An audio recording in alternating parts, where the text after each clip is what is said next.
Well, good Saturday morning, everybody. It is February 20th, and what a difference a few days makes, and it's going to get better.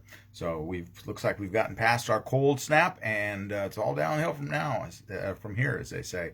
Hopefully, March will treat us right, and we'll get into spring and be getting ready for Easter. So don't forget, we are in Lent as of Wednesday, Ash Wednesday. So this is the time of reflection and all of that. So stay busy with all those Lenten activities. So today we are continuing working our way through the 23rd chapter of Luke's Gospel. Today we're going to tackle verses 39 to 43. We're not going to quite get to the death of Jesus on the cross, but we're going to be talking about the two criminals, as they call them. The two thieves, oftentimes they're called. But they're not really thieves. A criminal would be a better word.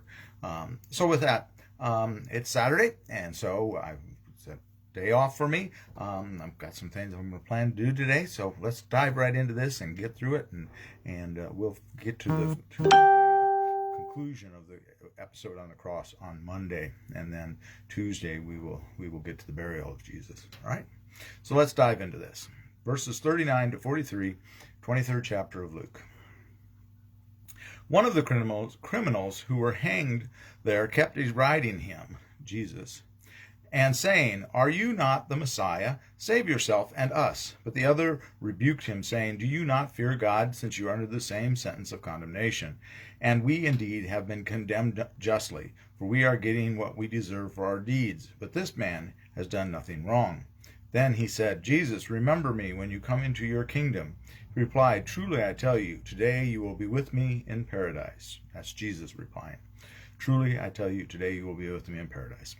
Okay, there's a lot of things that get talked about with this. And first of all, we often call them thieves. Well, they're not thieves. Rome didn't crucify common thieves and just low-level criminals. I've heard people say, "Well, Jesus is up there with the lowest of the low, the pickpockets and whatnot." And that's not true. These guys are most likely insurrectionists, okay? Very probable, in my opinion, and is that these two were associates of this guy Barabbas that we talked about a couple of days ago. And remember, Barabbas, the son of God, Bar Abba, and the man of violence. And that the crowd chose the man of violence over the man of peace, the one that was going to do these violent acts. And we've been talking about that was the expectation of the people, and that was the expectation of the Roman soldiers. And that's why yesterday we talked about the Roman soldiers mocking him, because they were like, if you were so great, come on down from that cross and come on, take us on. Almost is kind of the idea we have there. But these two guys were most likely, in all probability, some people that were insurrectionists with Barabbas. Now their leader is gone. And who are they hanging on either side of but the leader of the peaceful way? And I think that makes a much greater statement than the idea that they're just common sneak thieves. And Rome wouldn't have crucified them if they were that. That's just not the case. They had to either be runaway slaves or insurrectionists. That's what they would have crucified you for. But the one is kind of also has the idea of, Barabbas's idea was the right one, the way of the sword, the way of violence, to attack the Romans head on. But Jesus is doing it, is coming around from the other angle. And remember, the Roman Empire became the Holy Roman Empire, became the Christian Empire in time. Who won? But the one is still holding on to that model, even up as he's dying on the cross. And the other, though, has seen the light, and he's seen that the Jesus way there's something about this Jesus guy. And they say, the one to write says, "Are you not the Messiah? Save yourself and us." And all the others yesterday that were mocking him, saying, "If you're the King of Jews, save yourself. And come down from the cross." And guess what? Jesus' response to that is kind of what? Okay, I will.